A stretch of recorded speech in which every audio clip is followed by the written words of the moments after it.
Bon, bah écoutez, bienvenue à cette séance de l'après-midi. Donc je m'appelle Frédéric Fèvre, effectivement, et je vais vous emmener, vous faire voyager un petit peu cet après-midi sur tout ce qui est capable de faire l'IA aujourd'hui. Donc c'est une conférence que j'ai appelée openthechakra.ia. Donc est-ce qu'on vous a précisé qu'il fallait amener des tapis de yoga? Oui, c'est bon. Donc vous pouvez tous les sortir, formidable. Je vais juste mettre mon chrono. Hop. Voilà, donc petite présentation, donc Frédéric Fèvre. Voilà, j'ai beaucoup de visages grâce à l'IA, mais mon vrai c'est celui-là. Mon angle d'attaque de l'IA, c'est pas forcément de vous amener vers plus de productivité, mais c'est davantage de vous amener vers plus de créativité. Je considère que l'intelligence artificielle aujourd'hui, effectivement, c'est une révolution qui fait peur à beaucoup de gens, mais en réalité, quand on commence à jouer avec, on peut arriver à produire plein de choses très créatives, autant dans sa vie personnelle, puisque ça c'est ma fille qui a fait ça pour me faire plaisir, mais que dans sa vie professionnelle.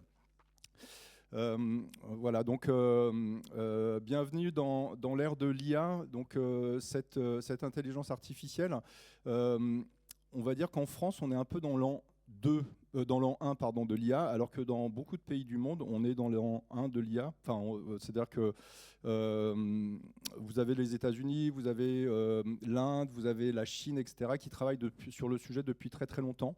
Et en France, on commence à explorer, on commence à l'adopter dans les entreprises. Donc, c'est un peu l'objet de cette conférence, c'est de vous faire partager quelques exemples pour vous donner une idée de ce qu'on peut faire aujourd'hui avec les machines. Parce qu'effectivement, comme l'illustre le visuel, donc c'est une nouvelle relation qui va s'installer. Le patron de Google, qui s'appelle Sundar Pichai, nous a dit que l'IA est une rupture technologique comme le feu et l'électricité. Donc il y a eu un avant et après le feu. On peut imaginer que la vie sans le feu, c'était différent. Heureusement en France on avait Johnny Hallyday quand même qui nous allumait le feu, ça nous a permis de gagner un peu de temps. Pour l'électricité c'est différent, mais aujourd'hui dès qu'il y a une coupure d'électricité on voit bien que la vie est un petit peu plus compliquée. Donc on n'en est pas encore là avec l'IA, mais sachez qu'effectivement vous allez l'adopter, elle est déjà là dans la plupart des cas, et on va se rendre compte que on va avoir du mal un petit peu à s'en passer, c'est un peu comme Internet. Le nouveau messie de cette nouvelle ère de l'IA, c'est Sam Altman. Sam Altman, on ne le connaît pas encore tout à fait. C'est un homme jeune qui a même pas 40 ans, je crois qu'il a 38, et qui a lancé il y a 3 ans donc, OpenAI. Donc OpenAI, c'est le papa, le géniteur de ChatGPT. Et donc ce gars est en train de révolutionner absolument tout ce qui se passe donc, dans le monde, puisqu'il a lancé, on va dire, l'équivalent de l'iPhone pour ce qui est de l'intelligence artificielle. C'est-à-dire que voilà, donc c'est un très bon marketeur. Il a réussi à lever beaucoup d'argent. Il a levé près de 15 milliards de dollars et il a une petite start-up qui est valorisée. Alors on estime entre 150 et 200 milliards. Donc en quelques années, c'est pas mal. Ce qu'il a dit récemment, c'est que chaque révolution technologique entraîne des changements dans l'emploi, mais celle-ci, l'IA ne fera pas exception. Ce qui pourrait être différent, c'est la vitesse à laquelle ça se produit. Car en effet, ce qui change beaucoup à ce qu'on a l'habitude de voir, c'est la vitesse. Donc il y a une vitesse de déploiement qui est infinie et qui est en train de toucher tous les métiers. Donc on imaginait bien que ça allait toucher l'industrie, puisque en fait les robots, dès qu'ils sont plus intelligents, ils peuvent faire plus de choses. Ça touche de plus en plus les cols blancs, donc les gens qui font des métiers avec des prestations, on va dire, intellectuelles. Donc évidemment, tout le monde de la traduction, le monde de l'écriture, etc. est en plein dans le bouillon. Et on ne pensait pas que ça allait toucher aussi rapidement le monde de la création. Et en vrai, il y a beaucoup de créatifs qui utilisent de plus en plus l'IA. Et on va le voir que effectivement, c'est un champ de créativité qui est énorme. Ce qui fait la différence avec l'Internet, puisque certains dans la salle ont peut-être connu la vie sans Internet, en tout cas moi je l'ai connu, c'est la vitesse à laquelle ça se déploie. Internet, il a fallu à peu près 20 ans pour que ça se déploie et qu'on l'utilise vraiment dans la vie de tous les jours. Là, pour ce qui est de ChatGPT et de l'IA, donc il a fallu très peu de temps. C'est une charte qui vous présente combien il a fallu de temps à toutes ces applications pour atteindre 100 millions d'utilisateurs. 100 millions d'utilisateurs, c'est beaucoup. Hein, on peut imaginer le nombre de personnes qu'il faut faire rentrer pour avoir 100 millions d'utilisateurs. Donc on a des applications comme Netflix, peut-être vous regardez Netflix déjà, il a fallu 10 ans à Netflix pour atteindre 100 millions d'utilisateurs. Pour des applications comme Twitter, Gmail, Facebook qui nous sont familières, il a fallu la moitié, 5 ans. Instagram, encore moins. TikTok, Donc il a fallu 9 mois. On peut se dire que bon, c'est les Chinois, ils sont malins, mais ils sont nombreux aussi, donc c'est un peu de la triche. Mais quand même, 9 mois pour atteindre 100 millions. À ChatGPT, il a fallu à peine 2 mois pour atteindre 100 millions d'utilisateurs. Sur l'année 2023, il y a eu plus de 16,6 milliards de visites sur ChatGPT, c'est-à-dire à peu près 2 fois l'humanité. Évidemment, il y a des gens qui y ont été 2 fois, puisque sans quoi c'était compliqué. Voilà, donc je ne sais pas si vous arrivez à lire. En tout cas, ce que je veux vous montrer par ce schéma, c'est en fait, vous avez là-haut la performance en fait de l'humain. Donc il y a cette petite dame qui court après ce petit monsieur. C'est, on va dire, l'humain moyen en termes de capacité. Ensuite, en dessous, vous avez toutes les capacités que n'avaient pas les machines et qu'elles ont petit à petit développées avec une timeline qui va de 1998 à 2030. Donc ce qu'on peut voir, c'est qu'au fil de l'eau, en très peu de temps finalement, les machines ont réussi à se développer. D'abord, la capacité effectivement à reconnaître de l'écriture, la capacité à reconnaître des images, à reconnaître de la voix, à savoir lire et à comprendre ce qu'elle lit, à comprendre les différents langages, à parler différents langages, et puis petit à petit, le sens commun, avoir un super niveau en maths, et enfin faire le boulot des ingénieurs, c'est-à-dire la capacité de générer du code. Donc là, vous voyez que ça s'arrête en 2022, cette charte-là, mais en réalité, à partir de 2023, toutes ces capacités qui étaient réservées à l'humain ont été développées et acquises par les robots jusqu'à nous dépasser. Donc on se retrouve aujourd'hui dans une situation où, en fait, globalement, vous avez une intelligence synthétique, mais qui est une reproduction du cerveau humain, donc qui est très très importante parce qu'elle est constituée de plein de petites puces GPU qui calculent très très vite et qui est associée à un corpus de connaissances qui est gigantesque. Donc un corpus de connaissances gigantesque plus un cerveau qui est surpuissant, forcément on n'arrive pas à faire la compétition avec ce type de choses. Donc on peut se dire ouais, l'intelligence artificielle c'est super et tout ça, mais c'est pour le marketing, c'est pour écrire du contenu, etc. Donc effectivement c'est super pour toutes ces choses-là, mais c'est vrai que ça va beaucoup plus loin puisque aux États-Unis ils ont fait un test il y a un petit moment déjà où ils ont comparé, donc ils ont confié donc des diagnostics, enfin pas des diagnostics, mais en fait il y avait des patients donc qui avaient des pathologies, donc ils ont confié ces pathologies d'un côté à des médecins et de l'autre côté à ChatGPT, et au final à 79%, les patients et les professionnels de santé ont préféré ChatGPT, et le pire de tout c'est qu'à 45% ils ont trouvé que ChatGPT était plus empathique. Donc vous allez me dire, pour un médecin, c'est pas compliqué d'être parce qu'il y a un petit problème d'empathie parfois, mais voilà. Donc ça met en perspective quand même la capacité de ces IA à en fait s'accaparer des territoires qu'on n'imaginait pas dans le passé. Là, c'est un rappel. Alors, je ne vais pas vous faire, parce que je n'ai pas du tout le temps, mais tout l'historique de l'IA, sachant qu'on estime que la toute première IA, elle date du XVIe siècle, et c'est Blaise Pascal, le mathématicien, en inventant la première calculette, qui finalement a mis dans une boîte, de manière mécanique, une réflexion que faisait uniquement le cerveau, donc les additions, les soustractions, etc. Donc il y avait effectivement les Chinois qui avaient leur jeu de boules déjà, enfin pas le jeu de boules, le système de boulier. Mais voilà, donc Blaise Pascal a créé la première calculatrice. Alors on passe beaucoup, très très vite dans le temps. On se souvient de Alan Turing qui nous a sauvés de la guerre, grâce en craquant le code Enigma. Et donc plus récemment, effectivement, il y a eu la première révolution qui était l'iPhone en 2007. Donc pourquoi révolution? Parce qu'effectivement, d'un seul coup, on avait tout un monde qui s'offrait dans notre main. Et depuis 2007, le téléphone, ce petit carré de verre, n'a plus quitté notre main. Donc l'iPhone a donné lieu à beaucoup d'applications. L'une des applications qui a bouleversé l'économie notamment, c'est Uber, avec l'expression l'ubérisation.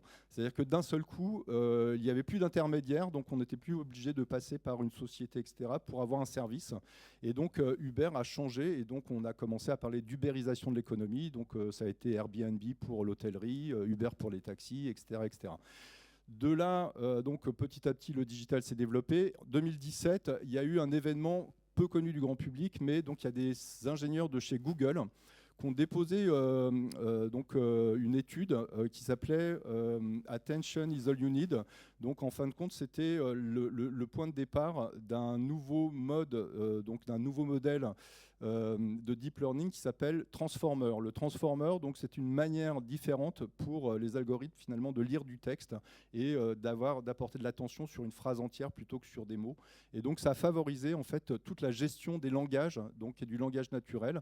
Et on a vu arriver le mot LLM, c'est des Large Language Models, et en 2022 ChatGPT, donc avec Sam Altman dont j'ai parlé tout à l'heure, et qui a rendu qui a apporté au grand public, on va dire, un service et une IA qui était réservée au préalable essentiellement à des professionnels et des ingénieurs. Ça ne s'arrête pas là, parce qu'à partir de ça, il y a plein d'usages qui en découlent, et on va en voir certains. Mais en tout cas, vous avez les voitures autonomes. Donc, j'ai fait cette présentation la semaine dernière que j'avais envoyée.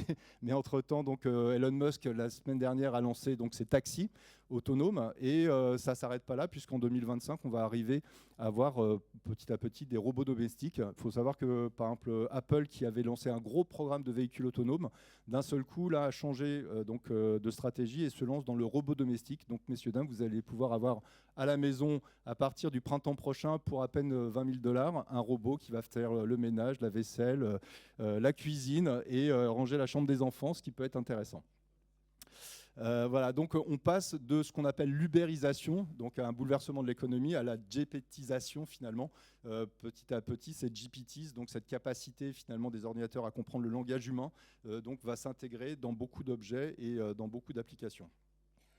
Donc c'est ce qu'on appelle la 5e révolution industrielle. Donc c'est une révolution finalement où l'intelligence devient une nouvelle commodité. Avant, on mettait les doigts dans la prise, on avait de l'électricité. On tournait le robinet, on avait de l'eau chaude éventuellement. Aujourd'hui, sans mettre les doigts dans l'ordinateur, vous allez avoir de l'intelligence. Donc cette intelligence, elle est rendue possible grâce à 3 facteurs. La data qu'on a collectée massivement depuis des années et qu'on a stockée dans le cloud qui nous rend accessible cette data, multipliée par une puissance de calcul gigantesque. Et c'est sans compter les ordinateurs quantiques qui sont en train d'arriver en ce moment. Et donc quand on ajoute et on additionne et on multiplie tous ces facteurs, ça nous donne l'intelligence artificielle. Vous avez tous un téléphone portable dans votre main. Sachez que ce petit téléphone a 100 000 fois plus la puissance de calcul que l'ordinateur qui a envoyé le premier homme sur la Lune. D'accord ? Donc le mec, il est parti en string quand même, hein, donc il avait globalement pas grand-chose. Et qu'est-ce qu'on fait avec ces téléphones ? Finalement, on envoie des SMS, on prend des photos, on fait des posts sur Instagram ou je ne sais quoi. Alors, il y a quand même, dans toutes les révolutions, ça fait un peu peur parce que nous, on a quand même cette histoire de révolution en France. Mais il y a quand même une bonne nouvelle dans tout ça, c'est que effectivement, tout le monde va pouvoir s'acheter un cerveau. Donc, alors pour ceux qui en ont déjà un, qui ont cette chance-là, ils vont pouvoir s'acheter un 2e cerveau. Et en plus, voilà, on va pouvoir adapter à son dress code pour choisir la couleur du cerveau. Bon, c'est une blague, évidemment, mais c'est une manière de vous faire comprendre qu'effectivement, on parle de personnes augmentées, de salariés augmentés, de professionnels augmentés. C'est-à-dire qu'on ne va pas gagner forcément plus d'argent, mais en tout cas, on va avoir une capacité intellectuelle qui va être démultipliée grâce à cette IA. On considère qu'en termes de créativité, on peut faire un x10, on peut être 10 fois plus créatif, et en gain de temps, et ça c'est mon expérience personnelle, je gagne à peu près 30% de temps toutes les semaines sur mon agenda grâce à l'IA. Ça veut dire aussi une chose, c'est une redistribution de l'intelligence. C'est-à-dire que l'intelligence qui était réservée au préalable aux sachants, hein, aujourd'hui, elle est accessible à tout le monde. Quelqu'un qui ne saurait ni lire ni écrire, aujourd'hui, peut, avec un chat GPT sur son téléphone en mode parlant, simplement en utilisant le micro, vous avez la capacité d'écrire un livre, d'écrire un film, pourquoi pas de produire un business plan si vous êtes dans le business, etc. etc. Donc, et encore une fois, vous pouvez mettre dans ChatGPT alors je ne vous le conseille pas, hein, mais vous pouvez mettre une radio si vous êtes abîmé un poignet ou bien une analyse de sang, et ChatGPT va vous dire globalement ce que vous avez. Hein. Donc je vous encourage quand même à virer votre numéro de sécu et votre nom de famille, c'est quand même mieux. Voilà, donc l'IA est déjà là. Donc comme je le disais, en France, on est quand même un peu encore aux prémices, même si ça s'est beaucoup développé. Dans Netflix, dont je parlais tout à l'heure, il y a de l'IA depuis longtemps. Donc on avait posé la question au patron de Netflix, c'est qui votre concurrent ? Et donc vous pensez à qui, vous, le concurrent de Netflix ? Amazon Prime, voilà, Disney, etc. Et en réalité, il avait répondu, mon vrai concurrent, c'est le sommeil. Voilà, parce que quand vous regardez Netflix, finalement, vous vous battez contre les algorithmes de Netflix qui font tout pour vous maintenir éveillé, puis pour regarder la série suivante, etc. Vous en avez aussi, puisque ça vous fait de la recommandation de films en fonction de ce que vous avez choisi, un peu comme les sites internet, hein, vous avez choisi un pull rouge, donc on vous propose le pantalon noir qui va avec. Et bien là, alors ça je précise, c'est pas ma liste à moi, mais donc je ne regarde pas Gossip Girl, bien que je crois que c'est très intéressant. Et vous avez la même chose, c'est-à-dire qu'en termes de profiling, c'est-à-dire qu'en fonction de votre profil et de ce que vous regardez, pour le même film comme Goodfather par exemple, soit vous êtes un pur et dur et on va vous mettre la gueule patibulaire de Marlon Brando, soit vous êtes un peu plus romantique et on va vous mettre le mariage. Donc en fonction de tout ça, on va personnaliser à mort et Netflix est l'un des précurseurs justement de tout ce qui est data, enfin l'utilisation de la data parce qu'ils sont très très forts là-dessus et en fait toutes les productions qu'ils font derrière sont basées uniquement sur la data que vous êtes en train de rentrer chez Netflix lorsque vous regardez, lorsque vous choisissez en fonction de votre profil, etc. Voilà, donc quand je dis que l'IA est déjà là, là je vais vous passer un petit film et c'est qui date de plus d'1 an déjà, ça fait 1 an et demi que Jade est à l'action et est aux manettes. M, la météo. Bonjour et bienvenue sur M, le média. Ce jeudi, une zone de basse pression circulera près de la Suisse. Voilà, Sa trajectoire passera par le sud de l'Allemagne et le nord de la France, mais elle aura également un impact. Mais voilà, Jade est à l'écran d'une télé en Suisse depuis déjà 1 an et demi. Donc ça fait depuis 1 an et demi. Il y a 1 an et demi, en fait, ils souhaitaient trouver une nouvelle Miss Météo. Visiblement, ils ont fait la démarche, mais leur service RH n'était pas très performant, donc du coup, ils n'ont trouvé personne. Et à la place, ils ont décidé de recruter et de tester un avatar, et donc ils ont pris cette jeune fille. Résultat des courses, ça a plu, et donc ils continuent de la voir. Donc elle a pas mal d'avantages, évidemment, elle est tout le temps à l'heure. Elle ne prend pas de vacances, elle ne demande pas d'augmentation parce qu'elle n'a pas de salaire. Et globalement, coût d'un avatar pour une année d'exercice, c'est à peu près entre 3 et 5 000 euros. Voilà, donc on va voir se généraliser ce phénomène d'avatar, puisqu'on va voir sur les télés indiennes, par exemple, ces jeunes femmes qui font l'info en continu, elles ont une capacité qu'on aura difficilement de parler 75 langues. Donc il suffit d'utiliser sa zapette, et puis on passe de l'hindi au bangla, en passant par l'anglais, etc. Vous allez avoir ce genre de phénomène aussi aux États-Unis qui lance une chaîne qui s'appelle Channel One où vous allez pouvoir choisir votre avatar. Donc si vous aimez les filles ou les garçons ou les deux, vous pouvez choisir. Il y a des beaux mecs, des belles nanas, c'est pas le problème. Vous choisissez le tone of voice, le ton. Est-ce que vous voulez des choses, voilà, un ton sérieux, un ton cool, un ton, j'en sais rien, dynamique, etc. Et vous pouvez choisir aussi les items que vous préférez si vous aimez la mode, la finance ou le sport, etc. Donc vous vous concoctez votre chaîne personnalisée avec vos avatars, le ton de voix, etc. Vous allez continuer on va continuer avec la Chine, où vous avez ces spécialistes du live shopping qui font du live shopping en vrai avec leur vraie voix et leur vraie personne pendant 1 heure, et le reste du temps, 7 jours sur 7, 24 heures sur 24, elles sont capables de vous faire de la vente. Donc elles se sont toutes clonées, donc avatarisées, et donc voilà, ça donne ça.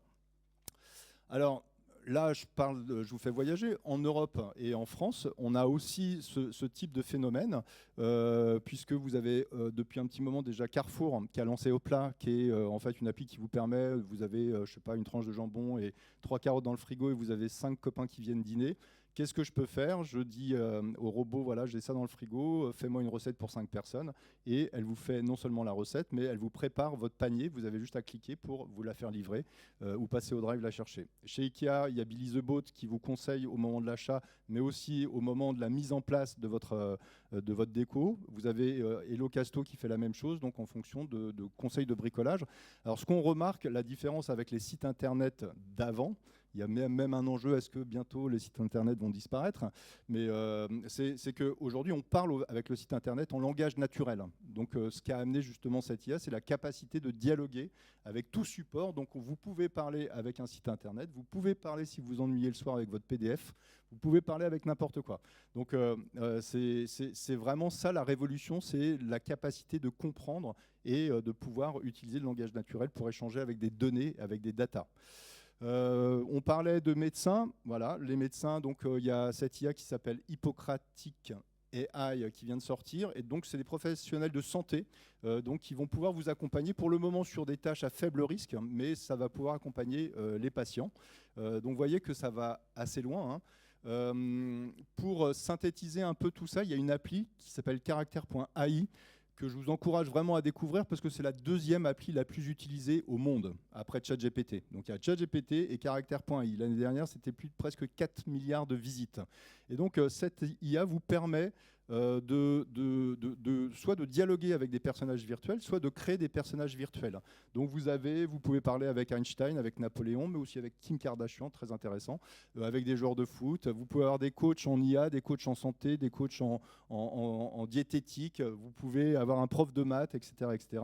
Et surtout, effectivement, vous pouvez créer votre propre avatar, votre propre clone qui peut dialoguer. Vous pouvez même dialoguer avec vous-même, mais ça, c'est un autre sujet. De là, vous allez voir que effectivement, on va rentrer dans une espèce d'intimité avec ces machines. Vous avez cette appli qui s'appelle Text to Jesus, donc vous pouvez parler avec Jésus, Marie et ses 12 apôtres, et même avec le diable pour 2,99 $. Donc voilà, donc ce qu'il faut bien comprendre, c'est comment ça marche. C'est un cerveau, donc artificiel, synthétique, qui va dialoguer avec une base de données. Et en fonction de ce qu'on met dans cette base de données, là en l'occurrence on a mis des textes bibliques, mais s'agit-il encore après de savoir quel est le ton de voix de Jésus? Est-ce que Jésus il est cool, il est pas cool, il est sérieux, il est inspirant, etc. Comment va parler Marie de sujets un peu sensibles, etc., etc. Donc voilà, mais en tout cas le champ des possibles, voilà, sky is the limit, mais là c'est Jésus is the limit. Vous avez, parce qu'on est dans une salle de cinéma, je me devais de prendre quelques références cinématographiques. Vous avez ce film Heure dont on a beaucoup parlé, qui est en fait, je ne sais pas, vous l'avez vu? Non?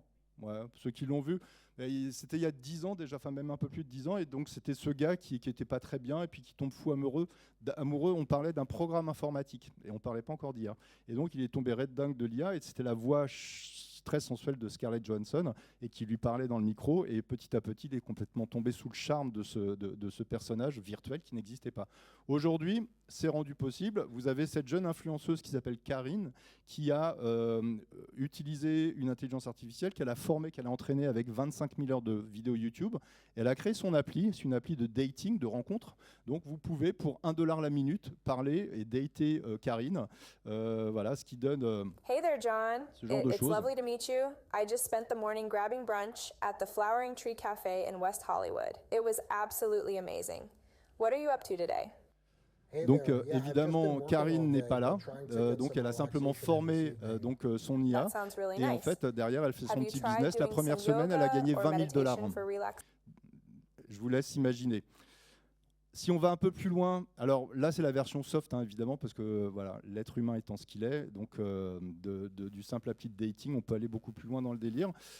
Et en allant un peu plus loin dans le délire, vous avez l'amour avec un grand IA, donc mauvais jeu de mots, mais enfin pour vous dire que effectivement de plus en plus on va avoir des relations intimes, alors intimes entre guillemets, d'intimité avec l'IA. Vous avez cette appli qui est en train de cartonner qui s'appelle Replica et qui est vraiment inspirée de toute la science-fiction, encore référence cinématographique, Blade Runner, donc ça c'est le dernier, et où vous aviez donc effectivement le héros qui tombe amoureux de Joy, il faut dire elle est pas mal Joy, et en fonction de ses caractéristiques, qui va de plus en plus développer d'intimité avec cette appli. Donc avec Replica, vous pouvez avoir un petit ami virtuel ou une petite amie virtuelle en parallèle de votre petit ami de chair et d'os.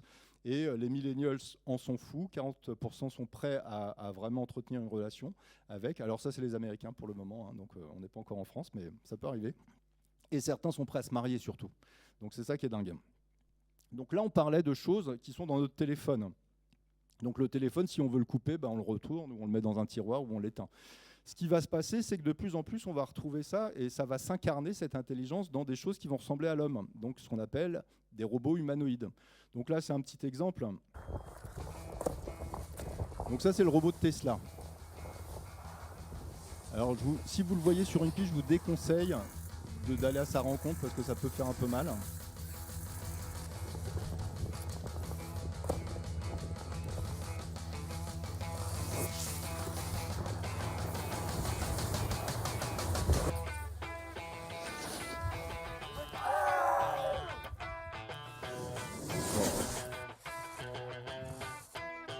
Je ne suis pas sûr à 100% que la vidéo soit pas un peu truquée, mais bon.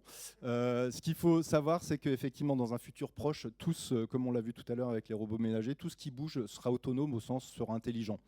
Donc ça, c'est le patron de Nvidia qui fait ces puces électroniques là, qui vendent des fortunes. Voilà, donc de plus en plus, on va avoir justement ces personnes, ces robots humanoïdes qui vont intégrer.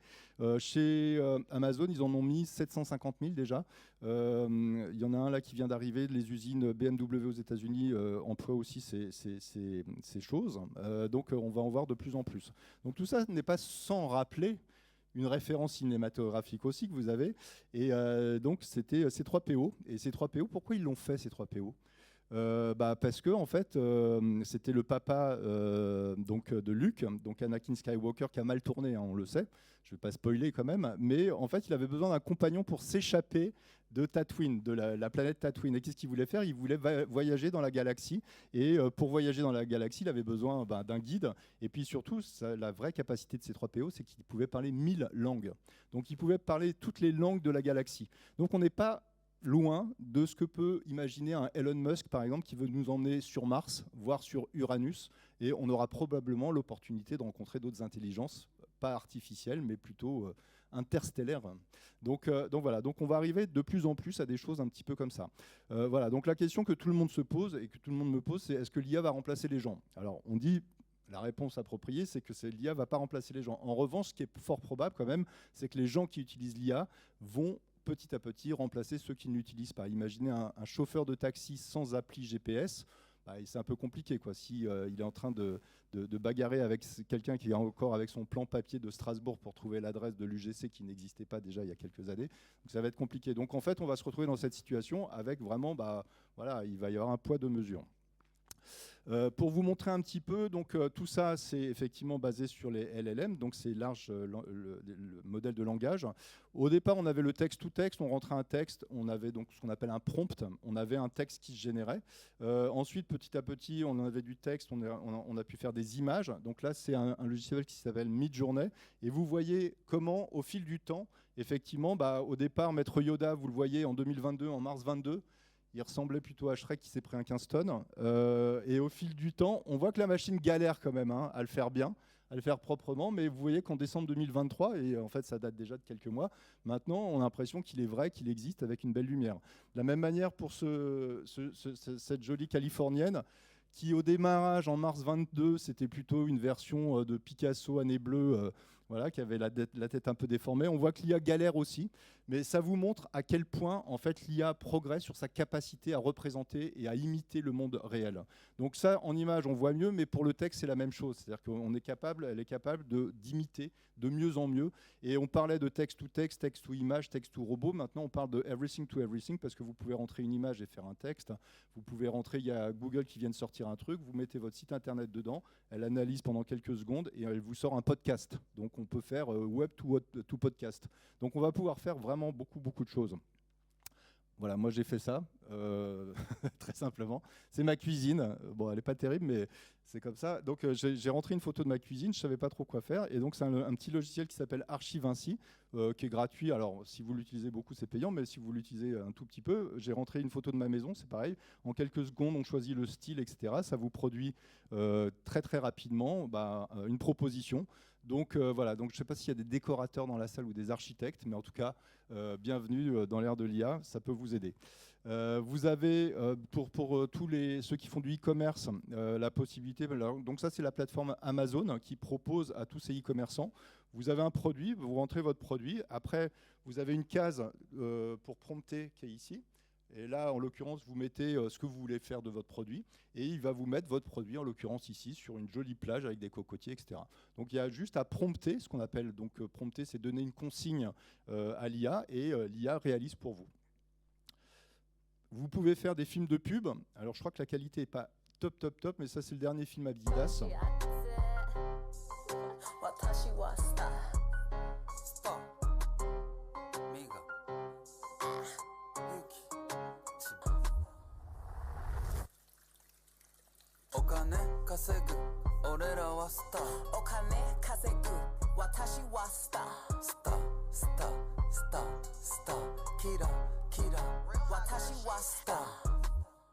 Fin de la coupure publicitaire. Donc vous voyez que ce film a été réalisé 100% en IA. Donc il y a 0 personne qui existe. Donc aucune de ces jeunes femmes et jeunes hommes n'existe. Donc tout est créé par l'IA. Bon, alors il y a du travail derrière, hein. Faut pas se dire qu'ils ont fait ça en 2 minutes avec un prompt, fais-moi dans un esprit japonais et floral, un film de pub. Donc il y a encore du boulot, mais petit à petit quand même, c'est en train de transformer fondamentalement les choses. Donc je parlais d'un changement de rapport entre l'homme et la machine. Ce qu'il faut comprendre, c'est effectivement, d'un point de vue, on va dire, quotidien de l'usage de l'IA, c'est qu'on est en train de changer de rapport. Donc il faut petit à petit vous débarrasser absolument de votre approche googlienne des choses, c'est-à-dire demander à l'IA, voilà, fais-moi ça, et puis punto. Et avec l'IA de Google, qui maintenant évolue évidemment, mais au départ, voilà, c'était des mots-clés. Elle allait chercher des mots-clés, sans comprendre vraiment votre intention ni votre contexte. Donc elle s'attachait à comprendre les mots qui étaient dans la phrase, aller chercher les meilleures sources par rapport à un système de notation. Mais il n'y avait pas, une fois que vous étiez à la 10e page de Google, il n'y avait pas d'interaction, vous ne pouviez rien faire. On est rentré dans une ère avec les ChatGPT & Co, parce qu'il n'y a pas que ChatGPT dans la vie, il y a Gemini, il y a Copilot, etc., à des moteurs de raisonnement. Et de plus en plus, donc, c'est des moteurs de raisonnement avec lesquels vous allez pouvoir avoir un dialogue. Donc, parce que ça s'appelle des chatbots. Des chatbots, c'est des robots conversationnels. Donc le chatbot, qu'est-ce qu'il fait? Il comprend ce que vous dites. Donc vous pouvez lui parler maintenant via le téléphone. Vous pouvez taper avec vos petits doigts. Il analyse le texte, il analyse des images. Vous pouvez aller au restaurant et puis vous avez un plat qui est sympa, faire la photo et la mettre dans le ChatGPT ou un autre et lui dire c'est quoi la recette, il va vous donner la recette. Voilà, il y a plein de choses qui sont possibles. Et puis ça va intégrer votre contexte dès lors que vous lui donnez des éléments de contexte. Donc voilà, donc petit à petit, vous allez pouvoir développer une espèce de relation de complicité. Donc sans tomber pour autant amoureux, hein, enfin c'est pas une obligation, mais en tout cas, voilà, vous avez la capacité de rentrer en contact, en relation avec un robot. C'est pas naturel, je vous l'accorde, mais si vous arrivez à passer ce cap-là, je peux vous promettre que vous allez rentrer dans une nouvelle dimension quand même, simplement voilà, à faire des choses du quotidien. Donc pour rester dans le monde des acteurs, donc j'ai imaginé que cette IA pouvait être un bon acteur. Alors j'aurais dû dire en vrai une bonne actrice, parce que l'IA est féminin.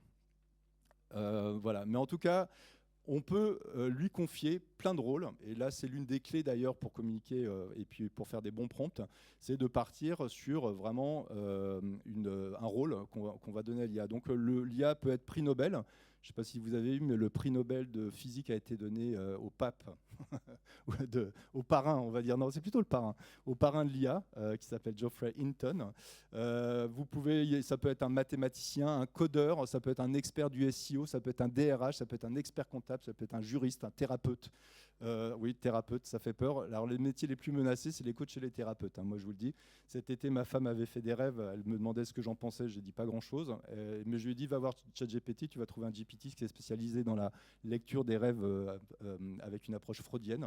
Et elle y a passé des heures. Donc vous pouvez vraiment faire des choses assez amusantes. Mais effectivement, après, web analyse, social media manager, concepteur, rédacteur, chimiste, etc. etc. Donc la liste est infinie. Donc ce sont tous les rôles que vous pouvez confier à l'IA pour vous aider et vous accompagner dans vos démarches. Ça veut dire une chose, ça veut dire qu'il faut développer ce qu'on appelle, avant il y avait le quotient intellectuel, après il y a eu le quotient émotionnel, maintenant il y a le quotient IA.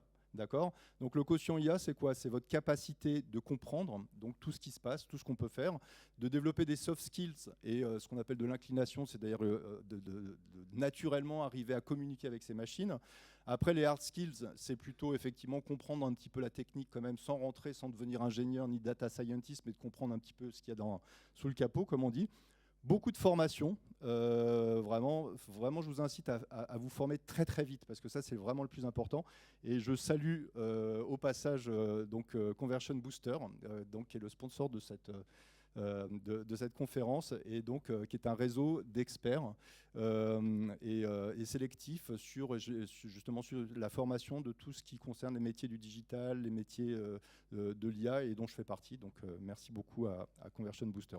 Mais en tout cas, voilà, c'est important parce que la dernière case qui est en bas à droite, c'est éthique, risque. Et donc je ne vais pas tellement m'étaler là-dessus parce que je ne veux pas vous laisser un mauvais souvenir et rester sur du positif. Mais néanmoins, je vais vous donner 2-3 exemples comme ça. Voilà. Donc le premier exemple, c'est avec l'IA, il peut y avoir des biais. Donc il faut savoir, il me reste 5 minutes donc ça va, que voilà, là c'est un exemple, c'est une campagne de publicité qui avait été faite pour Hitch. Hitch c'est l'équivalence de Uber et donc qui permet à des jeunes parisiens d'aller en banlieue quand ils ont moins d'argent, donc c'est pas des Mercedes mais c'est plutôt des Twingo. Et donc ils ont démontré qu'il y avait des biais, donc pourquoi, comment, en présentant ça, c'est-à-dire que vous rentriez, alors ça a évolué, mais ça c'est Midjourney, donc c'est un logiciel qui crée des images. Vous rentriez 3 jeunes en France et vous aviez une image qui se produisait automatiquement par l'IA, qui était 3 jeunes filles magnifiques avec la tour Eiffel derrière, puisque c'est des Américains, donc pour signifier la France, la tour Eiffel.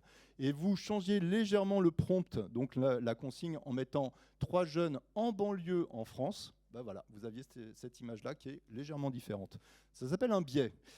Autre exemple, 2 enfants en France, 2 blondinets dans un parc bourgeois qui font de la balançoire et qui rigolent, et 2 enfants en banlieue en France. Rien que le fait de mettre le mot en banlieue, donc ça crée un biais dans l'IA, et forcément là c'est du Victor Hugo, donc Elle est misérable. Pareil pour le joli petit couple, voilà, qui est très mignon, un mariage en France, on a un joli petit couple, et le mariage en banlieue, bah voilà, c'est quand même moins rose, puisque la banlieue c'est pas rose. Voilà, donc en tout cas ce qu'ils ont fait, c'est qu'ils ont fait une jolie campagne avec plein de jolies photos de banlieue qu'ils ont envoyées aux ingénieurs de Midjourney en Californie pour leur dire, écoutez, peut-être qu'aux États-Unis ça ressemble à ça la banlieue, mais pas en France. Et en France, bah voyez à quoi ça ressemble. Donc ils ont corrigé.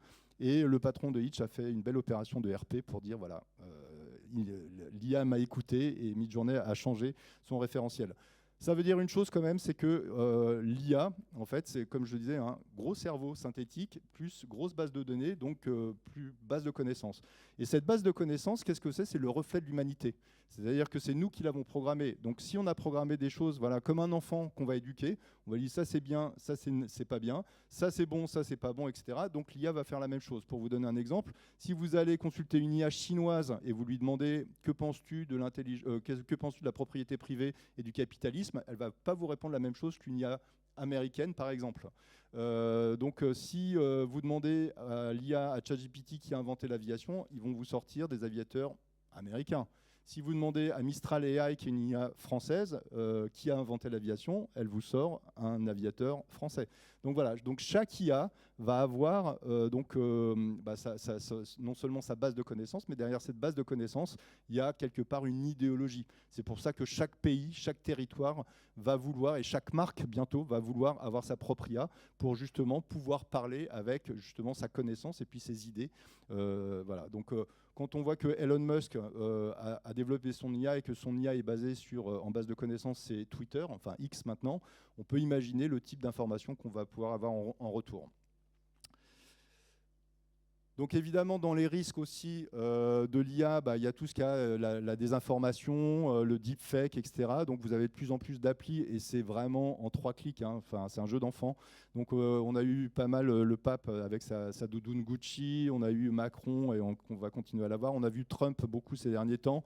On a vu les jeunes retraités manger des glaces, etc. Donc évidemment, maintenant, on peut tout faire. Il y a certaines IA qui sont bridées, qui ne vous permettent pas de faire ça, mais il y a aussi des IA débridées. Et vraiment très très débridé aussi. Et puis enfin, pour conclure, ce que je veux vous dire aussi, c'est que évidemment derrière tout ça, j'en ai parlé un tout petit peu au début, il y a beaucoup d'enjeux. Il y a des enjeux économiques, des enjeux de business, des enjeux géopolitiques. Et donc tout le monde a intérêt à ce que ça fonctionne et à mettre des règles. Donc de plus en plus, il y a des règles. Et donc il y a l'IA Act, donc, qui est un accord européen, un peu l'équivalent de la RGPD sur la protection des données personnelles, mais là qui est davantage axé sur effectivement l'IA, et donc qui est là pour nous protéger. Elle a été votée cette année, elle sera active à partir de 2025, et notamment c'est tous les dangers du social scoring, c'est-à-dire créer un score social uniquement basé sur vos données. Et je vous assure que ça peut être assez effrayant, hein, parce qu'il s'agit simplement de récolter un peu vos données de consommation, ce que vous faites, où vous allez, etc. Et de savoir si vous avez un boulot, pas de boulot, si vous êtes dépressif, pas dépressif, etc. Donc voilà, sur la reconnaissance faciale, donc évidemment, ça peut être rassurant de savoir qu'on peut traquer tout le monde, on peut reconnaître des voleurs, etc. Mais enfin bon, après, par rapport à la vie privée, c'est pas terrible non plus, si on sait tout sur tout le monde. Voilà, donc il va y avoir de plus en plus de choses pour nous protéger par rapport à toutes ces choses-là. Et ça, c'est bien parce qu'en fait, effectivement, ça va s'intégrer petit à petit dans notre vie quotidienne. Et ça, c'est important. Donc voilà, écoutez, j'espère que vous avez passé un bon moment. Je vous remercie et donc pour finir sur une note positive avec Terminator. Et si vous avez des questions, je suis à votre écoute.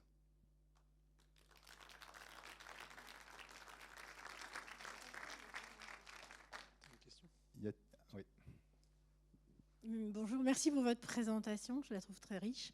J'ai juste une petite question, un doute même sur votre formulation quand vous parlez d'intelligence comme commodité. Est-ce que ce n'est pas plutôt le savoir qui est une commodité dans votre explication? Puisque c'est des bases de données, c'est certes une réflexion algorithmique, donc automatisée, mais même si c'est très puissant, moi je crois encore que l'IA est assez bête.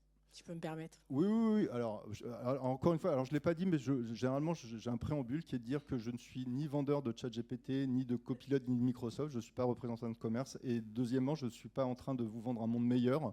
Je suis plutôt en train de vous IA culturer pour vous dire ce qui se passe dans le monde. Et par rapport à votre réflexion, je suis en partie d'accord, si ce n'est que elle arrive, l'IA, que les algorithmes et l'intelligence artificielle, on est capable aujourd'hui de reproduire des process. Donc à partir du moment où, comme un enfant, vous lui apprenez à faire ci, elle va comprendre et elle va refaire ça. Et sauf que il y a ce qu'on appelle le machine learning aussi, c'est-à-dire qu'elle est capable d'apprendre. Il y a eu, j'ai pas pu raconter tout, mais notamment dans l'histoire de l'IA, il y a eu ce Kasparov qui a été battu, joueur d'échecs, mais après il y a le champion du monde de jeu de Go qui a été battu, et à la fin il a dit l'IA a créé des choses que moi je ne connaissais pas, des coups qui n'existaient pas. Donc elle a auto-appris en jouant 1 million de parties contre elle-même, et elle a produit des choses. Donc c'est là où en fait elle produit des choses qui n'existaient pas. Donc est-ce que ça dépasse un peu la connaissance? D'accord. Okay. Mais elle est capable même de si traiter. C'est l'intelligence artificielle, j'ai quand même envie de dire que c'est d'abord aussi surtout en matière de commodité. Oui. C'est là où je disais que c'est plutôt sur ça que j'étais choquée, entre guillemets, oui. Comme diraient les jeunes, mais c'est plutôt sur le fait que c'est plutôt le savoir pour moi qui devient une commodité, puisque tout ce savoir du monde entier en instant réel est accessible avec ces bases de données. Et après, oui, c'est vrai, il y a des comportements qui sont, d'ailleurs, vous connaissez l'exemple de Canada Goose, non? Ouais. La première IA qui a fait un SAV et qui a fini par rembourser les gens. Donc c'était tellement une boîte noire qu'ils n'ont jamais, à ma connaissance, compris comment ça s'était passé. Et donc il y a une espèce de tellement d'auto-apprentissage qu'elle en est même devenue sympathique, ou empathique. Donc oui, je crois que ça va apprendre, mais je veux dire que pour moi c'est vraiment le savoir qui devient une commodité. L'intelligence du prompting restera une valeur ajoutée par rapport justement à la machine. Alors je suis absolument d'accord. Puisque, en termes de valeur ajoutée. Non, mais parce qu'il y a beaucoup, notamment moi j'enseigne dans des écoles, et puis il y a beaucoup de jeunes qui se disent mais à quoi ça sert finalement? Il y en a beaucoup qui parlent de l'économie de la flemme. Voilà. Est-ce que tous les jeunes ne vont pas devenir complètement crétins et rien faire?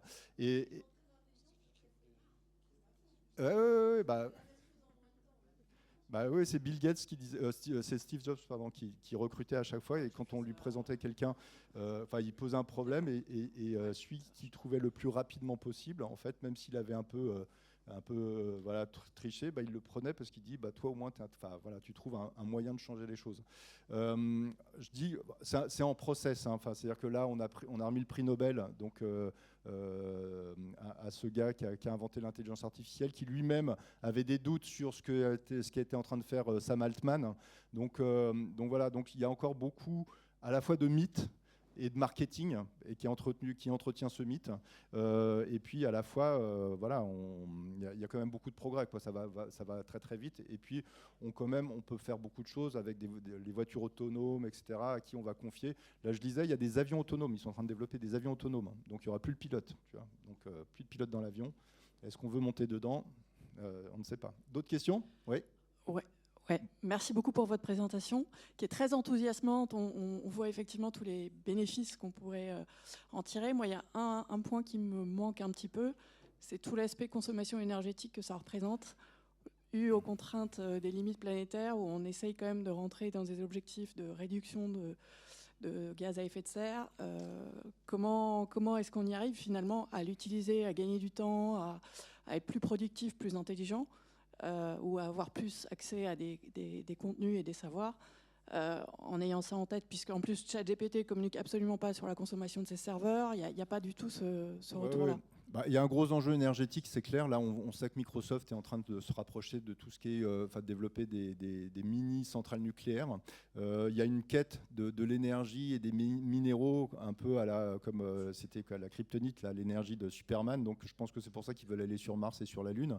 À côté de ça, c'est vrai qu'il y a il y a quand même pas mal de choses qui vont progresser pour aller dans le bon sens, on va dire. Je ne dis pas qu'il n'y a que du bon sens, hein, mais par exemple pour gérer un peu mieux la circulation, pour qu'il y ait moins de consommation, qu'il y ait moins de voitures, etc., pour gérer les enjeux climatiques, pour optimiser la logistique. En fait, on va pouvoir optimiser plein de choses qui peuvent permettre et contribuer justement à limiter la consommation d'énergie. À côté de ça, il faut aussi rester dans du responsable, c'est-à-dire que je suis d'accord avec vous, à partir du moment où on va donner à un enfant de 3 ans la possibilité sur son téléphone de générer des images de petits chats, etc., voilà, c'est ça. Donc c'est pour ça que dans le cadre des formations, on explique ce que ça consomme. On dit qu'une 50aine de prompts avec ChatGPT, c'est l'équivalent d'une petite bouteille d'eau, comme ça. Alors pas de l'eau minérale évidemment, mais pour rafraîchir les serveurs. Donc ça, c'est les premières études qui sortent. Personne ne sait exactement ce que ça consomme, mais ça consomme beaucoup. À la fois, je pense qu'il peut y avoir une compensation par le temps que ça va gagner. C'est-à-dire que pour faire une tâche qu'on faisait en 3 heures ou en 3 jours, on va pouvoir faire ce qu'on faisait en 3 jours en 3 heures. Donc il va y avoir mécaniquement des gains de productivité, puis des gains énergétiques. Mais je ne suis pas là pour vous dire que c'est tout blanc ou tout noir. Voilà, pour le moment, je pense que c'est working in progress. Sam Altman disait qu'on ne pouvait pas scaler. Aujourd'hui, on n'a pas trouvé l'énergie qui correspond pour scaler l'IA un peu partout. C'est-à-dire qu'on n'a pas la techno énergétique pour le faire. Donc, à un moment, on ne pourra pas aller plus loin. Oui, bonjour, merci pour votre Bonjour. intervention. J'ai une petite question. Aujourd'hui, on voit bien que si je prends juste l'exemple de Copilot, ça va chercher dans le cloud ou ça va chercher dans les données de l'entreprise. Est-ce que demain, parce qu'en fait, j'ai bien aimé votre schéma entre la comparaison du moteur de recherche et du moteur de connaissance, entre guillemets, mais c'est lié quand même à la force du moteur de la connaissance sera liée à mon mode de pensée qui est souvent caché dans des documents que j'ai produits, que je vais garder chez moi, que je n'ai pas trop dans le cloud finalement. Et donc, est-ce qu'il y a des réflexions est-ce que vous avez entendu parler de réflexions pour justement aller chercher ces informations Oui, il y a des sociétés qui proposent ce type de service, en fait, qui proposent d'aller scanner, récupérer toute votre data et ensuite de l'agréger dans des bases de données et de structurer cette data. Donc c'est proposé aux entreprises, alors aux personnes. Je dirais que de plus en plus, de toute façon, il y a une espèce de plateformisation du monde et des services. Donc de plus en plus, pour votre sécurité sociale, pour vos impôts, pour vos machins, c'est que des plateformes, c'est que du digital. Donc il n'y aura plus grand-chose qui sera pas dématérialisé. Les factures sont toutes dématérialisées. Donc c'est vrai qu'aujourd'hui, il y a plus grand-chose qui n'est pas digitalisé, hein. Et du coup, on parle beaucoup d'humain augmenté avec l'IA, mais en fait, est-ce que c'est pas de l'IA augmentée où la part de l'humain est la partie augmentée finalement? Alors c'est un gros débat. L'autre jour j'ai fait une conférence, juste après moi il y avait Raphaël Enthoven qui disait que plus l'IA allait nous augmenter, plus l'homme allait se diminuer. Puisque effectivement, en nous augmentant sur certains points, on se diminue parce qu'on n'apprend pas à faire ce que l'IA nous permet de faire en nous augmentant. Donc c'est toujours un peu trouver la sagesse et le bon compromis où on met le curseur finalement dans notre production, dans notre collaboration avec l'IA. Moi, je suis vraiment convaincu qu'il faut continuer à travailler au moins un 50-50 ou un 40-60, mais moi j'ai corrigé des copies là d'étudiants qui faisaient du 70% IA, 30%, et ça se voyait. Je leur ai dit, écoutez, ça se voit, quoi. Je suis désolé, hein, mais donc voilà. Donc je pense que on n'est pas tous destinés à devenir bêtes. Je pense que ceux qui sont feignants peuvent devenir plus feignants, ça c'est clair, mais ceux qui sont intelligents peuvent devenir plus intelligents, et ceux qui sont vraiment très très malins peuvent devenir encore plus malins et ouvrir plein de business parce qu'il y a plein d'opportunités qui s'ouvrent. Je crois que le temps est arrivé de se quitter. Merci beaucoup. Merci à toi.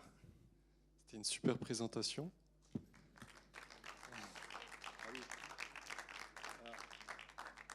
Et mon message de fin, c'était ça, mais c'est pour les plus jeunes. C'était effectivement respecter vos parents. Ils ont passé le bac sans ChatGPT. Moi, je l'ai passé sans Google, mais je suis assez fier.